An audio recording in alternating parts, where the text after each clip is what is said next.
Hola, muy buenas tardes a todos.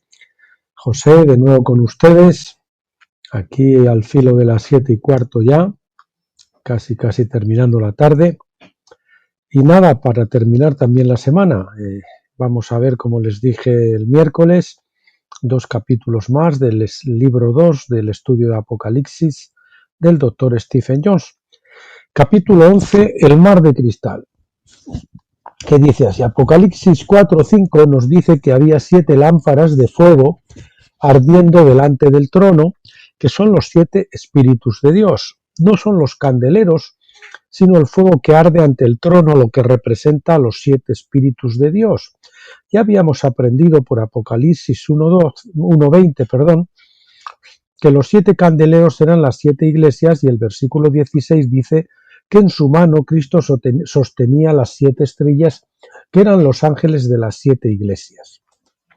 Los 7 candeleros son las 7 iglesias, los 7 fuegos en las lámparas son los 7 espíritus de Dios, y las 7 estrellas en su mano son los 7 ángeles o mensajeros. Cristo mismo estaba situado en medio de los candeleros. Apocalipsis 1:13 nos dice. El modelo o patrón. Apocalipsis 4:6 dice: y delante del trono había, por así decirlo, un mar de vidrio como cristal. El lavacro, o la fuente si lo quieren así, en el tabernáculo de Moisés, fue construido según el diseño de este mar de vidrio, que estaba delante del trono. En las instrucciones de Dios a Moisés sobre la forma de construir los muebles para el tabernáculo en Éxodo 25 al 40, Dios dice: mira que los hagas según el modelo Tacnit, la palabra es Tacnit, o algo así, Tacnit, para ellos, que fue mostrado en el monte. Moisés vio el tabernáculo celestial y se le dijo que lo duplicara en la tierra, que lo copiara, que lo imitara, de acuerdo con ese patrón, modelo o plano. En cuanto al lavacro en sí, Moisés recibió instrucciones en Éxodo 30 del 18 al 21. Se construiría de bronce y se colocaría entre la tienda de reunión y el altar. Su propósito era que los sacerdotes se lavaran las manos y los pies para que no murieran. El templo celestial tenía así un mar de vidrio frente a él, presumiblemente para limpiar a los sacerdotes de Dios que se acercaban al trono en el cielo. ¿Necesitó Juan lavarse las manos y los pies cuando fue llevado al trono de Dios? No se dice nada en Apocalipsis 4, pero el hecho de que era como un vidrio sin ondas sugiere que no se usó o que no se necesitó. Purificado por la palabra. Juan ya había sido limpiado por la palabra. En Juan 15:3 Jesús les había dicho a los discípulos, incluido Juan: ya estáis limpios por la palabra que os he hablado. Además, Jesús ya había lavado los pies de los discípulos en Juan 13 del 3 al 10, preparándolos así para una audiencia ante el trono. Por tanto, el mar era como un cristal. Lavarles los pies era una señal o ceremonia externa, pero en realidad era la palabra misma la que había limpiado sus corazones, calificándolos para la inmortalidad, para que no mueran. Leemos de nuevo sobre el mar de vidrio en el Apocalipsis 15, 2 al 3, y vi, por así decirlo, un mar de vidrio mezclado con fuego, y aquellos que habían salido victoriosos de la bestia y de su imagen, y del número de su nombre, de pie sobre el mar de vidrio, sosteniendo arpas de Dios, y cantaban el cántico de Moisés. En este caso, el mar ya no se describe como el cristal, sino como un mar de vidrio mezclado con fuego. Mientras que Juan había visto el mar frente al trono, aquí vemos a los vencedores en pie sobre el mar de vidrio. ¿Qué significa esto? Ciertamente en el tabernáculo de Moisés ningún sacerdote jamás se paró dentro o sobre el agua de la fuente. Primero, este mar contenía fuego. Como tal, está conectado al lago de fuego, Apocalipsis 20 del 14 al 15, que es el fuego de la naturaleza de Dios que purifica los corazones de los hombres para calificarlos para la inmortalidad. Así como los sacerdotes era para que no, se lavaban para que no muriesen, se entiende físicamente, así ahora se tienen que lavar para recibir esa inmortalidad. De alguna manera tenemos que estar limpios de manos y pies para poder entrar y recibir la inmortalidad. Los creyentes caminan sobre el mar de vidrio porque ya no necesitan la purificación divina. Los incrédulos, sin embargo, deben ser arrojados al lago de fuego porque necesitan tal purificación. Pero esos serán arrojados para purificación, no para destrucción. Este lago de fuego también contiene azufre, es decir, sulfuro, que es un poderoso agente limpiador, así como una sustancia que arde con un calor intenso. La palabra griega para azufre es theon, cuya raíz es teos o Dios, divinidad. Teos, que quiere decir Dios, divinidad. Era un agente purificador divino. El léxico griego de Thayer nos dice que se consideraba que el azufre tenía el poder de purificar. El mar de fundición. Cuando Salomón construyó el templo, hizo el lavacro o fuente más grande que la que se construyó bajo Moisés. La construyó de acuerdo con el modelo Tagniit que le fue mostrado a su padre David, primero de Crónicas 28 del 11 al 12.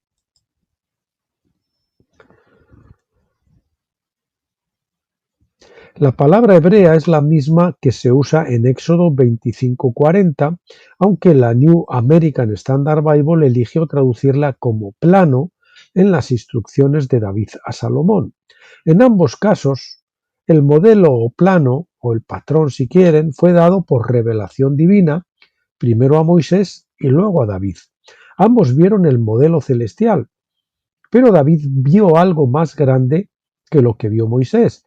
Por esta razón se le ordenó a Salomón que construyera un templo en lugar de un tabernáculo. Esto nos dice que los patrones celestiales no son estáticos, sino progresivos, como para revelar los cambios esperados en el desarrollo del reino a través del tiempo. En cuanto al lavacro, Salomón recibió instrucciones de construir un mar de fundición, King James Version, Primero de Reyes 7:23, la Biblia de las Américas interpreta lo que esto significa. Hizo el mar de fundición de metal de 10 codos de borde a borde, de forma circular, y su altura era de 5 codos y 30 codos de circunferencia. La fuente tenía 30 codos de circunferencia, lo que significa que tenía aproximadamente 10 codos de diámetro. 30 dividido por pi es igual a 955 codos. Salomón colocó esa fuente sobre 12 bueyes, 3 de los cuales miraban en cada dirección. Esos bueyes representan a los 12 apóstoles. En general, un buey en las Escrituras representa un siervo fuerte y obediente, y se contrasta con el asno, que es más débil y a menudo terco.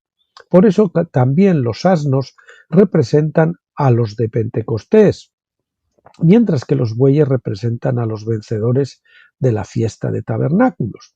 Por esta razón, los 12 bueyes que sostienen la fuente no representan verdaderamente a las 12 tribus de Israel, aunque ciertamente las 12 tribus fueron llamadas a convertirse en vencedores. Sin embargo, no lograron alcanzar esa meta y solo el remanente de gracia, es decir, los vencedores, recibieron la promesa. Romanos 11:7. Es interesante entonces que bajo Salomón los 12 bueyes estaban colocados debajo de la fuente, mientras que en Apocalipsis 15:2 se veía a los vencedores de pie sobre el mar de vidrio, como que han vencido. Ya fueron lavados, ya están por encima de la fuente. Pasan de soportar la palabra purificadora a pararse, es decir, a estar de pie sobre la palabra. Quizás esto indique un cambio en su llamado de Pentecostés a tabernáculos. Quitando los bueyes. Más de 2 siglos después que la construcción del templo de Salomón, más de 2 siglos después de la construcción del templo de Salomón, se produjo otro cambio con respecto a los 12 bueyes bajo el mar de fundición. El rey Acaz de Judá, el padre de Ezequías, envió mensajeros a Tiglat-Pileser, rey de Asiria, diciendo: yo soy tu siervo y tu hijo. Segundo de Reyes 16:7. Acaz sobornó al rey de Asiria para que librara a Judá de pagar tributo al rey de Siria.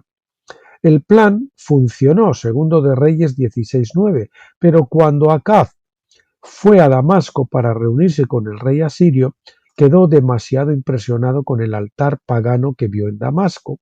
Segundo de Crónicas 28:23 dice: porque ofreció sacrificios a los dioses de Damasco que lo habían derrotado, y dijo, qué tremendo, los dioses que lo habían derrotado a él, y les ofrece sacrificios.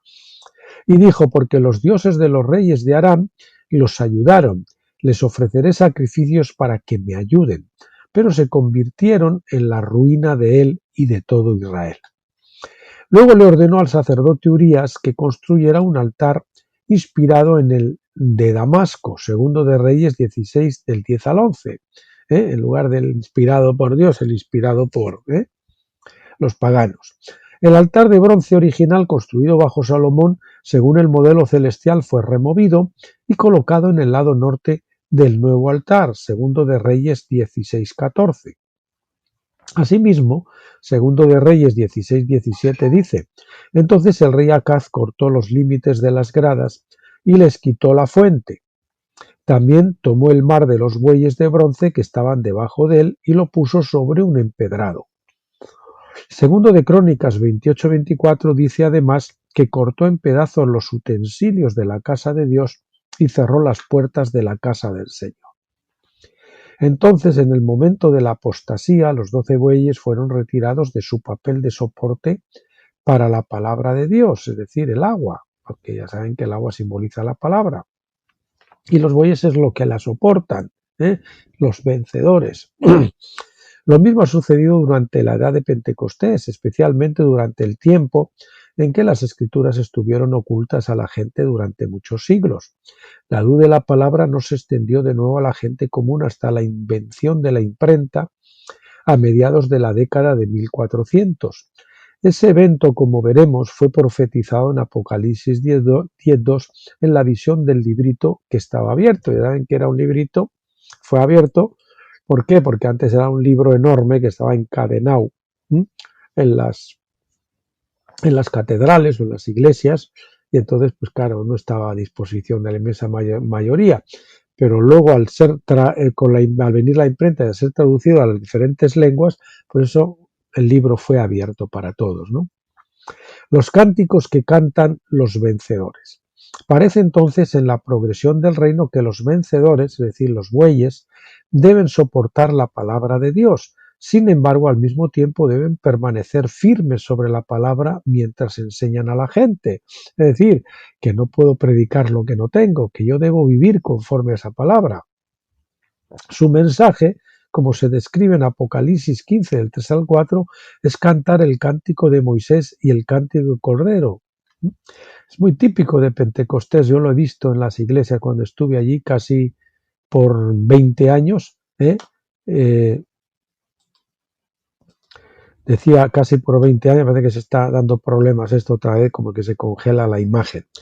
Bueno, decía que es un problema típico de Pentecostés, que lo he visto mientras están en iglesias pentecostales durante casi 20 años, donde se predica, pero luego parece como que no hay que aplicarlo a la vida. Es decir, hay una, dirían ahora, una distopía mental, ¿no? Una, ¿cómo le llaman? No me acuerdo, no me viene ahora la palabra, pero una contradicción tremenda, ¿no? Como si se puede predicar la palabra, pero eso está muy bien, pues para predicarlo en el púlpito, para decirlo, pero llevarlo a la práctica en nuestras vidas, eso ya no es necesario, ¿no? Eso ya no hay que ser radicales. ¿Me entienden, no? Bien. Bueno, las palabras no son dadas. Dice en el versículo 3, Apocalipsis 15, 3 hasta el 4, grandes y maravillosas son tus obras, oh Señor, Dios Todopoderoso, justos y verdaderos son tus caminos, Rey de las naciones. ¿Quién no te temerá, oh Señor, y glorificará tu nombre? Pues solo tú eres santo, por lo que todas las naciones vendrán y adorarán delante de ti, porque tus juicios, es decir, tus actos justos, han sido revelados, tus sentencias. han sido reveladas tus sentencias de justicia. Hoy en día muchos están dispuestos a cantar el cántico del Cordero, pero evitan el cántico de Moisés.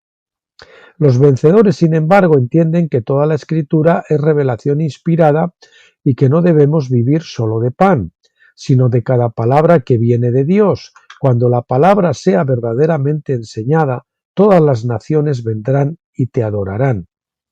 ¿Y por qué no? La buena noticia es que Dios ha reconciliado al mundo consigo mismo sin tener en cuenta sus ofensas contra él. Segundo de Crónicas 5:19. Al ver que tenemos un Dios tan grande y bueno, uno que no solo ha hecho promesas, sino que también tiene el poder de cumplir su palabra, ¿quién no lo adoraría? El tema central de los cánticos cantados por los vencedores es la restauración de todas las cosas, cuando todas las naciones vendrán y la adorarán. Ya ven que en Apocalipsis dice que cantaban el cántico del Cordero y el cántico de Moisés. La ley sigue vigente, no ha sido quitada. Ni una jota, ni una tilde iban a ser removidas, dijo el Señor. El tema central de los cánticos cantados por los vencedores es la restauración de todas las cosas cuando todas las naciones vendrán y le adorarán. El mar de vidrio no era solo una parte agradable del paisaje celestial, representaba todo lo que se reveló en los lavacros construidos por Moisés y Salomón. Su función más importante era purificar a los sacerdotes que se acercaban a Dios para ministrarle. La palabra es lo que nos purifica. Al final todas las naciones vendrán a adorar a Dios, pero primero deberán ser purificadas en el lavacro, el mar fundido o el lago de fuego.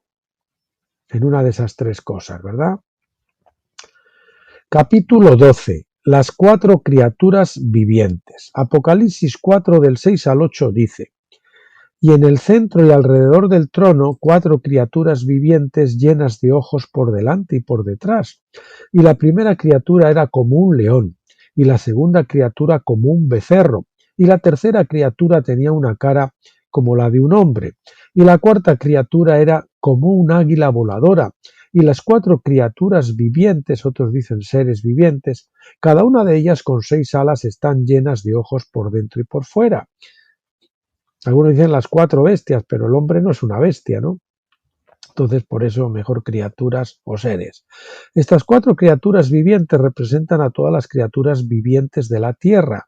Cada una es el rey de su propia división, el animal principal dentro de su propia división. El león es el rey de las bestias salvajes, es decir, los depredadores. La segunda es el becerro, moschos, la palabra moschos. Esta palabra griega es la que la traducción de la Septuaginta usa para toro. El toro es el rey del ganado. Y tenemos el león rey de las bestias salvajes, el toro el rey del ganado o de los animales domésticos. La tercera es el hombre, que es el rey general de la tierra. Y la cuarta es el águila voladora, que es el rey de las aves. Las criaturas vivientes son vistas adorando a Dios. Y así, cuando todo lo creado que está en el cielo y en la tierra y debajo de la tierra y sobre el mar, Apocalipsis 5:13, da gloria a Dios, las cuatro criaturas vivientes dicen amén, Apocalipsis 5:14. Esta gran escena prevé a toda la creación estando de acuerdo con Dios, un tiempo en el que todas las cosas se reconciliarán con Él, Colosenses 1:20. Las cuatro divisiones de las tribus de Israel. Este es otro epígrafe. Las cuatro divisiones de las tribus de Israel. Cuando Israel se organizó como un reino en el monte Sinaí, cada tribu acampaba en su propio lugar alrededor del trono de Dios, es decir, el arca del pacto en el tabernáculo. Cada una tenía su propio estandarte, enseña o bandera, y en cada bandera se representaba una criatura viviente diferente. Entonces, Números 2:2 dice: los hijos de Israel acamparán cada uno por su estandarte, con los estandartes de las casas de sus padres, acamparán alrededor de la tienda de reunión a distancia. En cada uno de los 4 lados había 3 tribus de Israel, y en el medio de cada lado estaba el líder de esas 3 tribus. La ubicación de cada tribu se da en Números 2. Al oriente estaba Judá, con su estandarte el león. Junto a él, a cada lado, estaban Isaacar y Zabulón. Las 12 tribus estaban situadas de esta manera. Al este, Isaacar, la principal, Judá, el león en el centro, y Zabulón. Al sur, Simeón, la principal, Rubén, el hombre, y Gad. Al oeste, Manasés, en el centro, Efraín, que representa al toro, y Benjamín. Y al norte, Aser, Dan en el centro, que representa el águila, y Nectalí. Las banderas de las primeras 3 tribus fueron determinadas por la bendición de Jacob en Génesis 49. Jacob llamó a Judá cachorro de león, Génesis 49:9. Rubén significa he aquí un hijo, y Jacob lo llama mi primogénito, Génesis 49:3. Jacob se refirió a Adán como una serpiente en el camino, Génesis 49:17. Y su estandarte era un águila voladora que se llevaba una serpiente, como se sabe que hacen las águilas. La bandera de la última tribu, Efraín, que fue tomada de la bendición de Moisés en Deuteronomio 33:17, donde Moisés llama a Efraín el primogénito de su buey, es decir, el buey de José, cuyos 2 cuernos eran Efraín y Manasés. Las tribus de Israel y su ubicación alrededor del trono estaban destinadas a representar a todas las criaturas vivientes. Las 4 tribus en el centro de cada lado eran las principales tribus de Israel, pero también eran los líderes de la creación misma. También representaban a esas 4 criaturas vivientes. La visión de Ezequiel de las 4 criaturas vivientes. Eso lo tenemos también en Ezequiel. El libro del profeta Ezequiel comienza con su visión del trono de Dios, alrededor del cual había representaciones de las 4 criaturas vivientes, que se ven en las banderas de las 4 tribus principales de Israel. Ezequiel 1:10 dice: en cuanto a la forma de sus caras, cada uno tenía cara de hombre, los 4 tenían cara de león a la derecha y cara de toro a la izquierda, y los 4 tenían cara de águila. La descripción del profeta muestra que había 4 representaciones idénticas en los 4 lados de un objeto central que parecía metal brillante en medio del fuego. Ezequiel 1:4. Muchos en los últimos años han afirmado que el profeta estaba viendo una nave espacial. Ese tema, por supuesto, está fuera del alcance de este estudio. Lo que está claro es que el profeta estaba viendo algo similar a lo que vio Juan en Patmos, con solo algunas diferencias. Juan vio a las 4 criaturas vivientes como seres separados y distintos, mientras que Ezequiel vio a 4 criaturas vivientes, cada una con las 4 caras en sus 4 lados. De cualquier manera, el significado es el mismo, ya que representan a toda la creación. Cada una de las 4 caras en la visión de Ezequiel se colocó para coincidir con la ubicación de las tribus de Israel alrededor del tabernáculo. Ezequiel 1:10. El profeta vio su visión mientras miraba mientras miraba hacia el norte. Ezequiel 1:4. Por lo tanto, este extraño objeto se movía hacia el sur, hacia el profeta, por lo que el primer rostro que vio fue el de un hombre. La bandera de Rubén ondeaba al sur del tabernáculo. Entonces el profeta vio al león a la derecha. El lado derecho sería el lado este cuando se mira hacia el norte. En el lado este estaba la bandera de Judá, que representa al león.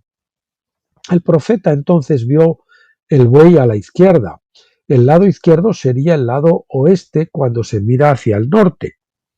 Al oeste estaba la bandera de Efraín, que representaba al buey. Más tarde, en Ezequiel 10:14, al buey se le llama querubín.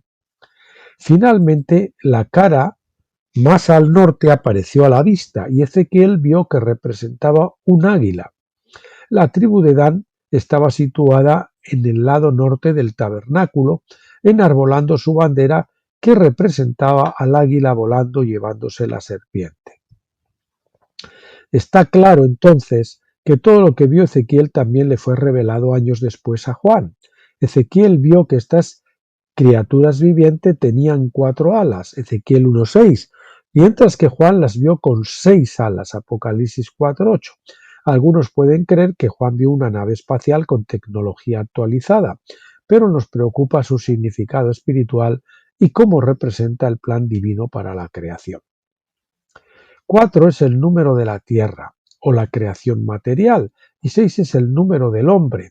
Vea mi libro El significado bíblico de los números del 1 al 40, que saben que lo tienen también grabado ya en vídeo y también lo tienen revisado para que lo puedan descargar en la columna de la derecha del blog Tabernáculos, en donde pone libros traducidos y revisados del doctor Stephen Jones, casi al principio de la columna. Bien, por lo tanto podemos decir que Dios estaba revelando a Ezequiel en términos de la creación, mientras que Juan veía veía a las criaturas de 6 alas en términos del liderazgo del hombre, específicamente el hombre como una criatura completamente reconciliada. La revelación pasa de lo general a lo específico, de la creación al hombre. Las alas mismas para su utilidad dependen del viento. Si no hay viento, las alas de poco sirven. La palabra hebrea para viento es ruach, que significa espíritu, aliento, viento, aire en movimiento. La palabra se puede usar para describir el viento natural o el espíritu de uno. Ezequiel 1:12 describe a estas 4 criaturas diciendo: donde quiera que el espíritu estuviera a punto de ir, irían, sin volverse mientras iban. Este debe ser un detalle importante porque se repite en Ezequiel 1:17 y nuevamente en Ezequiel 10:11. Hablando espiritualmente, esto muestra que las 4 criaturas vivientes no se desvían del movimiento del espíritu. Estando en perfecta armonía y acuerdo, van a donde el espíritu los envía. En tal estado perfeccionado, cada criatura tiene los 4 llamamientos, de modo que si se le induce a realizar la función de Judá, va en esa dirección sin tener que volverse. Si se le induce a hacer algo dentro del llamado de Efraín, va en esa dirección sin tener que volverse. Juan nos dice en Apocalipsis 4:6 que las 4 criaturas vivientes estaban en el centro y alrededor del trono. Estaban en 2 lugares al mismo tiempo. Había 2 grupos de criaturas vivientes. No se nos da ninguna pista, pero si tuviéramos que imaginar la escena en términos físicos, tendríamos que representar a las criaturas vivientes decorando el propio trono y a otro grupo de 4 de más actividad alrededor del trono. Unas fijas y otras con actividad. De todos modos, a lo largo del resto de esta sección de la revelación de Juan, él trata de las 4 criaturas vivientes como si solo hubiera un grupo que adora activamente a Dios. Los ojos de Dios. Apocalipsis 4:8 también dice que las 4 criaturas vivientes están llenas de ojos alrededor y por dentro. ¿Qué son esos ojos? Ezequiel 1:18 dice: y los bordes de las 4 estaban llenos de ojos en derredor. Ezequiel 10:12 dice que las ruedas estaban llenas de ojos. Algunos dicen que estos ojos son en realidad las ventanas de una nave espacial. Zacarías vio una piedra en la que había 7 ojos, Zacarías 3:9. Más tarde dice que estos 7 son los ojos del Señor que se extienden de un lado a otro por toda la tierra, Zacarías 4:10. Así que los ojos nos muestran que nada se le oculta, es decir, la omnisciencia de Dios. Todo lo que sucede en la tierra es completamente conocido y entendido por el Dios del cielo, hasta nuestros pensamientos. La causa de la adoración verdadera. Las 4 criaturas vivientes de Apocalipsis 4:8 tienen un propósito, y las 4 criaturas vivientes, cada una de ellas con 6 alas, están llenas de ojos por dentro y por fuera, y día y noche no cesan de decir: Santo, Santo, Santo, el Señor Dios, el Todopoderoso, que era y que es y que ha de venir.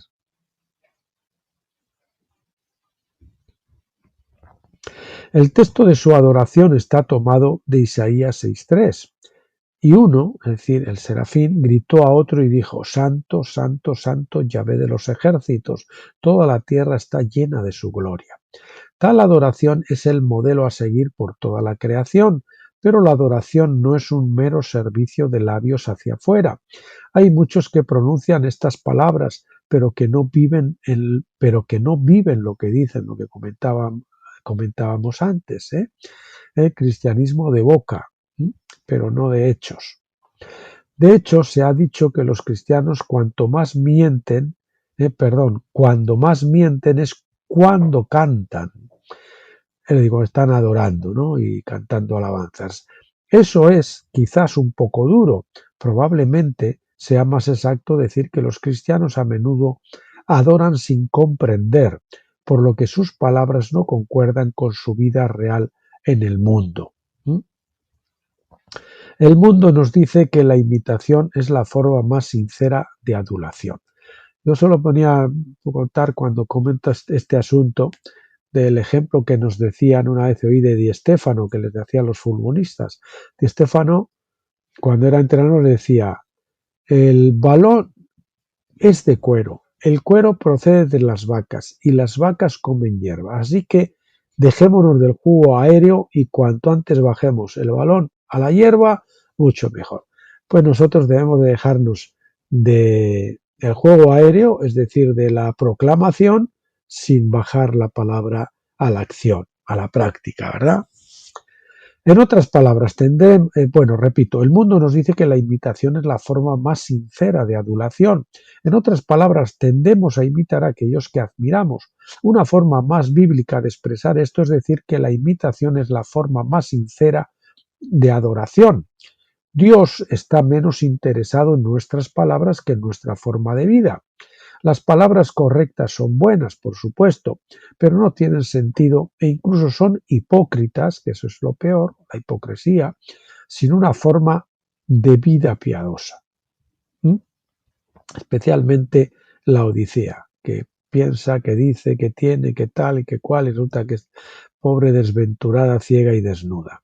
Las cuatro criaturas vivientes que reconocen continuamente la santidad de Dios representan toda la creación estando de acuerdo con Dios en todos los aspectos de la vida. Reconocen su santidad no solo con la boca, sino también con el corazón. ¿Eh?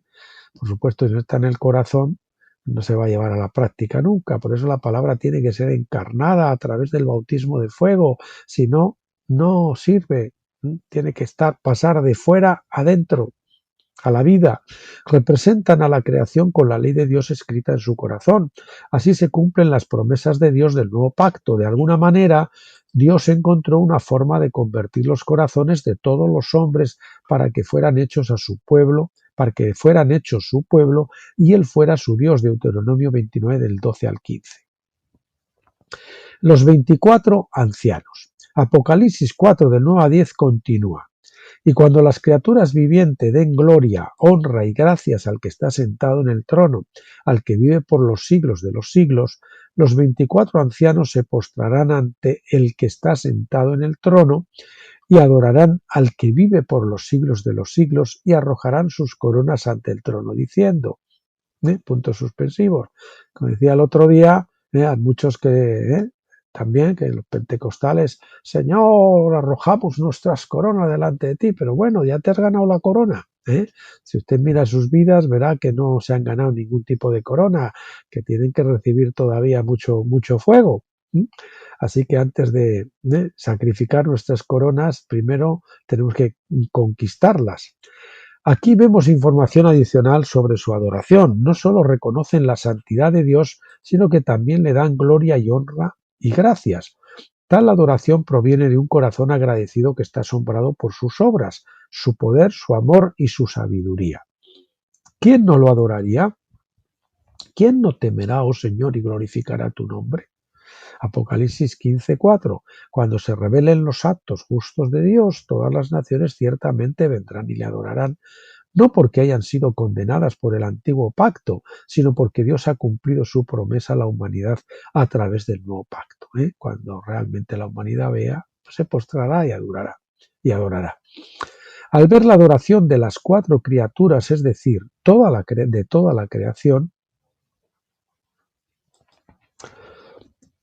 los 24 ancianos se postran ante él y le adoran.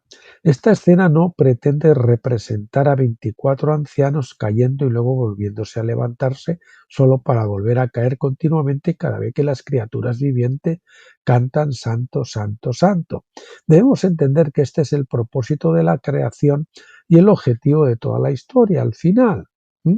Debemos entender que Dios tiene el poder para hacer que suceda y que la voluntad del hombre no puede resistir o impedir que Dios cumpla sus promesas. Entonces los 24 ancianos reconocen que Él es el Rey de Reyes. Por eso arrojan sus coronas delante del trono. Es una metáfora para reconocer que su propia autoridad les fue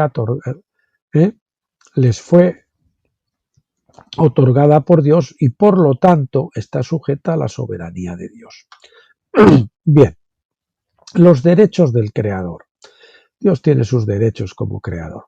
El texto resumido de su adoración se da en Apocalipsis 4:11.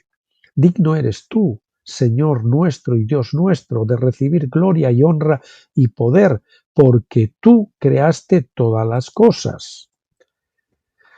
Y por tu voluntad existieron y fueron creadas. Aquí los 24 ancianos reconocen la ley por la cual Dios tiene el derecho de someter a sí mismo todas las cosas.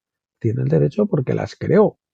Es por derecho de creación, porque un creador es dueño de lo que crea. Por esta misma ley somos dueños del trabajo que ponemos en cualquier proyecto, a menos que seamos esclavos, claro. Cuando un hombre construye muebles, usa madera que fue creada por Dios. Dios es dueño de la madera, pero el hombre tiene derecho sobre los muebles debido a su trabajo que ha dado forma a la madera para hacerla más útil. El tiempo de trabajo de 6 días de Dios en el primer capítulo de Génesis le da a Dios los derechos que vienen con la propiedad. Los hombres en la tierra tienen mera autoridad que está sujeta a la soberanía de Dios.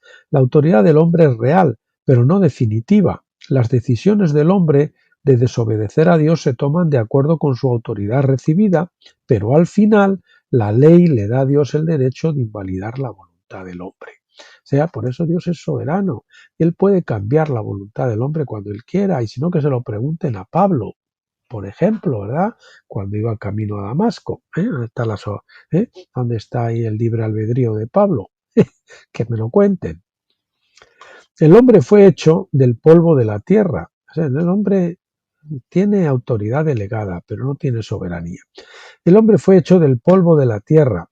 Génesis 2:7. El hombre estaba hecho de un material creado por Dios, el polvo de la tierra. Dios reclama a la tierra diciendo: la tierra es mía, Levítico 25:23.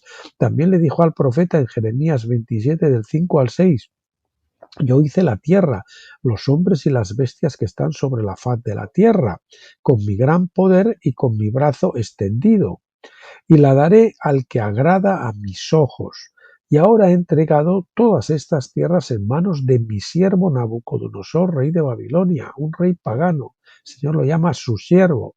Y también le he dado las bestias del campo para que le sirvan.